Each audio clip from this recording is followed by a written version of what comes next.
سیانے لوگوں سے کہا یعنی عقل مند لوگوں سے کہا کہ آپ ہی مشکل آسان کر دیجئے، لیکن کوئی مدد پر آمادہ نہ ہوا یعنی تیار نہ ہوا۔ پھر ایک خاتون سے جن کے ہر افسانے کے ہر صفحے پر ہر 5-6 سطروں کے بعد یعنی لائنوں کے بعد سماج کا لفظ آتا تھا، ملنے گئے چلے اور بڑی عاجزی سے کہا یعنی انکساری سے کہا کہ محترمہ، آپ کو تو ان ٹھیکیداروں کا اتا پتہ معلوم ہوگا، اگر آپ ان میں سے کسی ایک کو اس خسارے سے ملا دیں تو ایک بوجھ میرے سینے سے اتر جائے، لیکن وہ یہی سمجھیں کہ میں مذاق کر رہا ہوں۔ شاید سماج اس طاقت کا نام ہے جو کسی شخص کو اپنا واجب ناواجب مقصد پورا کرنے سے روکتی ہے، لوگوں کو فوراً امیر ہونے سے روکتی ہے، معمولی شکل و آمدنی والے عاشقوں کی محبت میں حائل ہوتی ہے یعنی رکاوٹ ہوتی ہے، ایک ان پڑھ مزدور کار میں بیٹھنے سے باز رکھتی ہے یعنی اس کو ان پڑھ کو باز رکھتی ہے، کسی کوشش کا نتیجہ خاطر خواہ نکلا یا کوئی اوٹ پٹانگ حرکت کر بیٹھے تو بجائے اصل وجہ سمجھنے کے کہہ دیا کہ ظالم سماج کا قصور ہے، یعنی ہر معاملے میں جو بھی غلطی خود سے ہوتی ہے یا کسی سے بھی، تو ہر معاملے میں کیا کہا جاتا ہے؟ سماج کا قصور ہے۔ اگر اسی طرح ہر بات میں غریب سماج کو قصوروار ٹھہرایا گیا تو وہ دن دور نہیں جب کسی کو بخار چڑھے گا تو منہ بسور کر کہے گا کہ یہ سماج کا قصور ہے،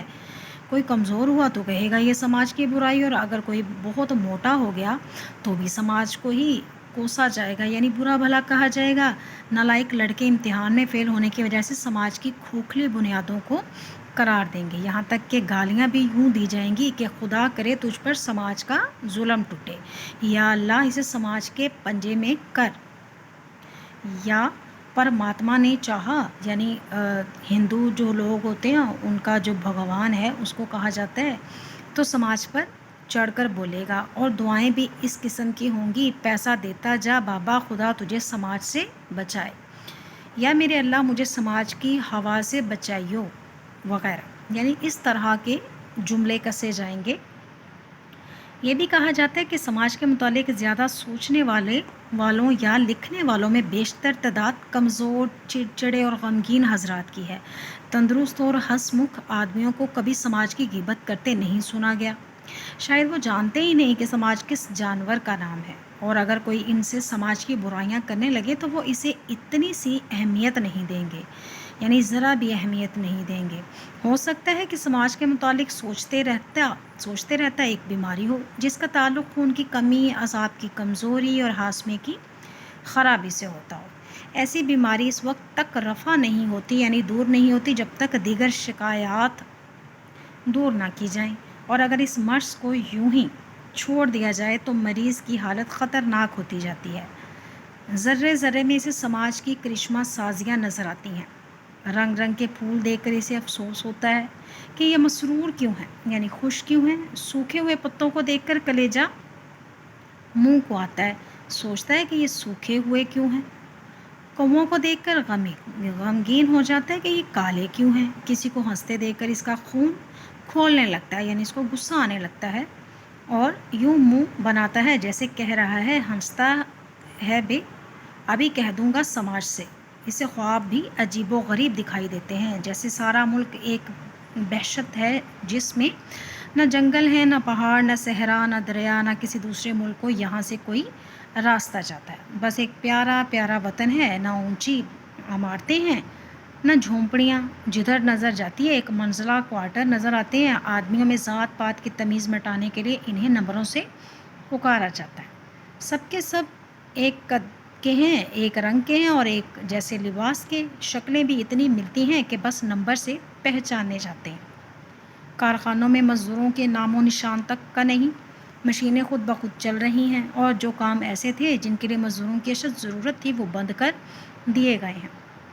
پتہ نہیں یہ سب کچھ ہو سکتا ہے یا نہیں، اور اگر ہو جائے تب بھی سماج کو کوسنے والے خوش رہیں گے یا نہیں، غالباً نہیں،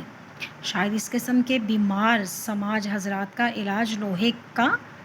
ٹانکی یعنی طاقتور جو ہوتا ہے ٹانک، اس کو ٹانک کہتے ہیں، طاقتور مچھلی کا تیل، فروٹ سالٹ، ورزش اور تبدیلی آب و ہوا بہتر ہوگا کہ ان کے ٹونسل نکلوا دیے جائیں، یعنی گلے کے جو گدود وغیرہ ہوتے ہیں اس کو کہا جاتا ہے، اور خراب دانت بھی، ان سے زبردستی ورزش کرائی جائے اور انہیں ہنس مکھ حضرات کی صحبت میں رکھا جائے۔ افاقہ ہونے پر انہیں تاکید نصیحت کی جائے کہ اپنی صحت برقرار رکھیں۔ مبادہ کہیں پر دورہ پڑ جائے، کیا آپ محسوس نہیں کرتے کہ یہ سماج کا مذاق بہت پرانا ہو چکا ہے؟ آپ کو یقین دلاتا ہوں کہ سماج جو کچھ بھی ہے اور جہاں کہیں بھی ہے، اس کی وہ مٹی پلید ہوئی ہے جس کی انتہا نہیں۔ اب مارے شرم کہ اس نے اپنی بہت کچھ اصلاح کر لی ہے، یعنی درستگی کر لی ہے، وہ پشیماں ہے، یعنی شرمندہ ہے، آپ کے سامنے سر جھکائے کھڑا ہے، اس کی آنکھوں سے ندامت کے آنسو رواں ہیں، یعنی جاری ہیں، ندامت یعنی شرمندگی کے، اس کے ہونٹ کانپ رہے ہیں، وہ سچے دل سے معافی کا خواستگار ہے کہ آپ اسے معاف نہیں کریں گے، اسے ضرور معاف کیجیے گا، اور اس کا ثبوت اس صورت میں مل سکتا ہے کہ افسانوں میں غریب سماج پر مزید لعنت ملامت نہ کی جائے، بلکہ اسے اس کے حال پر چھوڑ دیا جائے۔ افسانوں میں خودکشی کے واقعات ذرا کم ہو جائیں۔ پریم کے متوالے اگر پریم کر کے ضرور ثواب لوٹنا چاہتے ہیں تو اپنی حیثیت کے مطابق اپنی ہی ذات پات میں محبت کیا کریں، اور محبت کرنے سے پہلے ذرا کسی اچھے سے آئینے میں اپنا چہرہ بھی بغور ملاحظہ فرما لیا کریں۔ باقی رہے سماج کے ٹھیکیدار، سو جب سماج میں وہ بات نہ رہے گی تو ان کی ٹھیکیداری کیا خاک چلے گی؟ سارا کام ٹھنڈا پڑ جائے گا، خود سیدھے راستے پر آ جائیں گے۔ یہ سب کچھ ہو سکتا ہے، اللہ آپ سماج کی خطائیں معاف کر دیجئے، اللہ آپ سماج کی خطائیں معاف کر دیجئے۔ یہ جو ہے شفیع الرحمان جو ہیں ان کی کتاب کا نام جو ہے شگوفے، وہاں سے لیا گیا ہے۔